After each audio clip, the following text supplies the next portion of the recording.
이게요, 10년 전, 20년 전에는 80대는 시술을 할 생각조차 안 하고 살았어요. 그때 당시는. 근데 세상이 바뀌어서 이제는 80대도 하고서 살아야겠다라고 생각이 바뀐 거예요, 사람들의. 근데 이러한 추세가 계속된다면 5년, 10년 후에는 지금 70대인 분들이 80대가 되잖아요. 예, 더 많은 걸 할 거예요.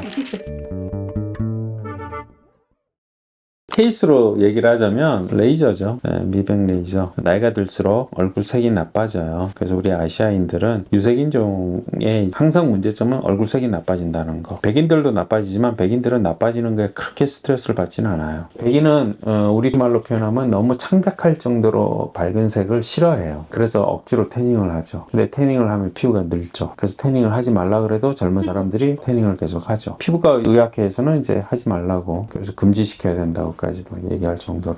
왜냐면 피부암 발생률도 관련이 있고. 근데 어쨌든 우리 한국인은 피부색이 나빠진다는 측면에서 레이저는 반드시 필요하다. 최근에 다른 병원에서 치료받다가 오시는 분들 사례를 보면 리프팅이라든가 또는 피부 탄력이라든가 이런 시술을 많이 해요. 레이저를 등한시해서 피부색이 나빠져서 오시는 분들이 꽤 많아요. 근데 이거는 우리나라뿐만 아니라 중국 환자분도 그렇고 일본 환자분도 그렇고 동남아시아 환자분도 그렇고 그런 경우가 많아요. 그래서 레이저가 가장 우리 병원에서 많이 했던 시술이다. 그다음 두 번째는 이제 리프팅으로 가면 이제 울세라를 많이 했죠. 울세라는 리프팅 또는 탄력 타이트닝에 굉장히 좋아요. 그런 피부 타입에 맞게끔 잘 할 수 있고, 가성비 관점에서도 써마지에 비해서 조금 더 낫다고 볼 수도 있고요. 그다음 세 번째는 당연히 필러죠. 필러나 굵은 주름에 있어서 굉장히 중요합니다. 얼굴이 나이가 들면 꺼지기도 하거든요. 그 꺼지는 부분을 메꿔주고, 그다음에 굵은 주름을 메꿔주고, 네 번째 정도가 이제 콜라겐 스티뮬레이터를 많이 했어요. 필러는 그런 큰 것들을 잡아주지만 또 작은 것들을 잡아줘야 되는 콜라겐 스티뮬레이터를 많이 했죠.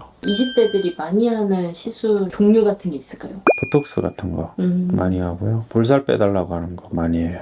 지방분해 주사 같은 걸 하려고 하던가, 아니면 파이프 같은 거. 울세라는 비용이 부담이 좀 되니까. 요즘에 인모드 안 하죠. 인모드의 단점이 이제 멍이 드는 것 때문에. 코로나 때는 좋았죠. 다 항상 마스크 쓰고 있어야 되니까. 그 멍이 정말 일주일 가거든요. 그래서 일주일 동안 좀 시간을 내지 않으면 남들 눈에 다 띄잖아요. 티나잖아요. 그리고 이제 다른 장비들이 많이 나왔으니까 병원에서는 또 신제품을 또 프로모션을 하죠. 광고를 널리 하고. 그러니까 또 거기에 관심이 가서 또 거기를 많이 또 하게 되고. 그래서 인모드가 벌써 이제 옛날 구닥다리가 돼버렸는데, 20대는 리프팅이 필요 없어요, 사실은. 왜냐면 아까 말한 대로 이중턱이라든지 볼살은 리프팅으로 해결되는 거는 아니에요. 그거는 이제 타고난 체질적인 요소가 없잖아 있기 때문에, 만일 다이어트를 해도 잘 안 된다면 지방분해 주사나 그 다음에 이제 하이프 같은 이제 리프팅 장비를 써볼 수 있는데, 그냥 무턱대고 리프팅부터 할 필요는 없다. 리프팅 장비가 필요한 거는 30대 중후반부터 필요해요. 물론 조기 교육도 중요하고 조기 치료도 중요해요. 실제로 그렇습니다. 하지만 너무 지나친 것은 돈과 시간의 낭비가 될 소지가 있다. 30대가 2025년 많이 받은 시술은 뭐가요?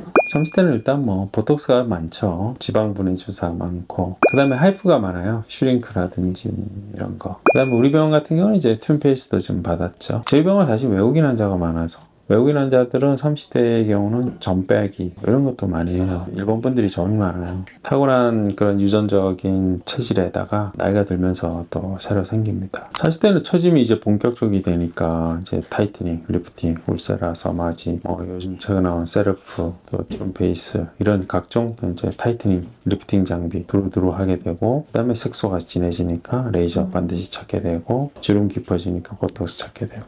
50대, 60대는 다 비슷한 이제 50대가 되면 이제 실리프팅이 본격적으로 필요하죠. 다른 걸로 해결되지 않는 처짐은 실리프팅을 해야만 또 해결이 돼요. 본 환자 중에 가장 나이가 많으신 분은 몇 세 정도? 85세. 그 나이가 돼도 꾸준히 시술을 받으면 그래도 꽤 젊어 보일 수 있어요. 이게요, 10년 전, 20년 전에는 80대는 시술을 할 생각조차 안 하고 살았어요. 그때 당시는. 근데 세상이 바뀌어서 이제는 80대도 하고서 살아야겠다라고 생각이 바뀐 거예요, 사람들의. 근데 이러한 추세가 계속된다면 5년, 10년 후에는 지금 70대인 분들이 80대가 되잖아요. 예. 더 많은 걸 할 거예요. 그러면 지금 80대인 분이 90대에도 건강하시다면 더 많은 걸 할 겁니다. 근데 그건 어쩔 수 없죠. 왜냐? 건강한 삶을 살면요. 모든 것들이 아름답고 좋아 보이길 원해요. 우리는. 나 자신이 초라해지는 것도 당연히 싫고. 왜? 내가 건강하니까. 그래서 모든 사람이 건강한 삶을 하는 다 아름다움을 추구할 것이니까 점점 그 연령은 높아질 것이다. 그래서 앞으로 한 10년 뒤에는 90대 환자분들이 병원을 드나들 것이다 라고 생각해요.